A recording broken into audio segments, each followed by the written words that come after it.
ಮನುಷ್ಯರಿಂದಾಗಿ ಈಗ 2025ರಲ್ಲಿ ನಡೀಬಾರದಂತಹ ಒಂದು ದೊಡ್ಡ ಬೆಳವಣಿಗೆ ನಡೆದಿದೆ.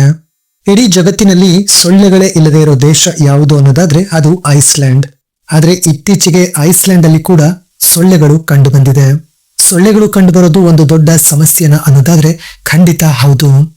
ಐಸ್ಲ್ಯಾಂಡ್ ಅಲ್ಲಿ 2 ಹೆಣ್ಣು ಸೊಳ್ಳೆಗಳು ಮತ್ತು 1 ಗಂಡು ಸೊಳ್ಳೆ ಕಂಡು ಬಂದಿದ್ದು ಇದೊಂದು ಭೀಕರವಾದ ಹವಾಮಾನ ಬದಲಾವಣೆಯ ಎಚ್ಚರಿಕೆ ಆಗಿದೆ ಅಂತ ಹೇಳ್ತಿದ್ದಾರೆ ವಿಜ್ಞಾನಿಗಳು.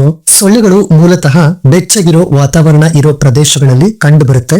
ಅದೇ ರೀತಿ ಅವು ನಿಂತಿರುವ ನೀರಿನ ಮೇಲೆ ಮೊಟ್ಟೆಗಳನ್ನ ಇಡ್ತವೆ. ಆದ್ರೆ ಐಸ್ಲ್ಯಾಂಡ್ ಅಲ್ಲಿ ಇಂಥ ಪರಿಸ್ಥಿತಿ ಇರಲಿಲ್ಲ.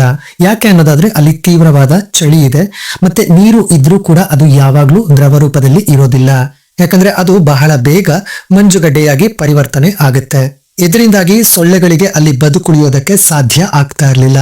ಆದ್ರೆ ಮನುಷ್ಯನ ಮಿತಿ ಮೀರಿದ ಚಟುವಟಿಕೆಗಳಿಂದಾಗಿ ಹವಾಮಾನದಲ್ಲಿ ಸಾಕಷ್ಟು ಬದಲಾವಣೆಗಳು ಬಹಳಷ್ಟು ವೇಗವಾಗಿ ಆಗ್ತಾ ಇದೆ. ಈ ವರ್ಷ ಐಸ್ಲ್ಯಾಂಡ್ ನಲ್ಲಿ ದಾಖಲೆ ಮುರಿಯುವ ಮಟ್ಟಿಗೆ ಬಿಸಿ ವಾತಾವರಣ ಕಂಡು ಬಂದಿದೆ. ಸಾಮಾನ್ಯವಾಗಿ ಪ್ರತಿ ವರ್ಷ ಗರಿಷ್ಠ ತಾಪಮಾನ 20 ಡಿಗ್ರಿ ಸೆಲ್ಸಿಯಸ್ ಮಾತ್ರ ತಲುಪ್ತಾ ಇತ್ತು. ಆದ್ರೆ ಈ ವರ್ಷ ಈ ಗರಿಷ್ಠ ತಾಪಮಾನ 26.6 ಡಿಗ್ರಿ ಸೆಲ್ಸಿಯಸ್ ಅನ್ನ ತಲುಪಿದೆ. ಇದರಿಂದಾಗಿ ಐಸ್ಲ್ಯಾಂಡ್ ಅಲ್ಲಿ ಕೂಡ ಸೊಳ್ಳೆಗಳು ಬದುಕುಳಿಯುವಂತಹ ವಾತಾವರಣ ನಿರ್ಮಾಣ ಆಗಿದೆ. ಜಾಗತಿಕ ಮಟ್ಟದಲ್ಲಿ ಈ ವಿಷಯ ಈಗಾಗಲೇ ಬಹಳಷ್ಟು ಜನರ ಗಮನವನ್ನ ಸೆಳೆದಿದ್ರು ಕೂಡ ಹಲವು ದೇಶಗಳ ನಾಯಕರು ಇಂಥದೊಂದು ಪರಿಸ್ಥಿತಿಯನ್ನ ಒಪ್ಪೋದಕ್ಕೆ ಇನ್ನೂ ಕೂಡ ಸಿದ್ಧರಿಲ್ಲ. ಇದನ್ನ ನೋಡಿದಾಗ ಈ ನಾಯಕರಿಗೆ ನಿಜವಾಗ್ಲೂ ಕೂಡ ಪ್ರಕೃತಿಯ ಬಗ್ಗೆ ಯಾವುದೇ ರೀತಿ ಕಾಳಜಿ ಇಲ್ಲ ಅನ್ನೋದು ಸ್ಪಷ್ಟವಾಗಿ ಅರ್ಥ ಆಗ್ತಾ ಇದೆ.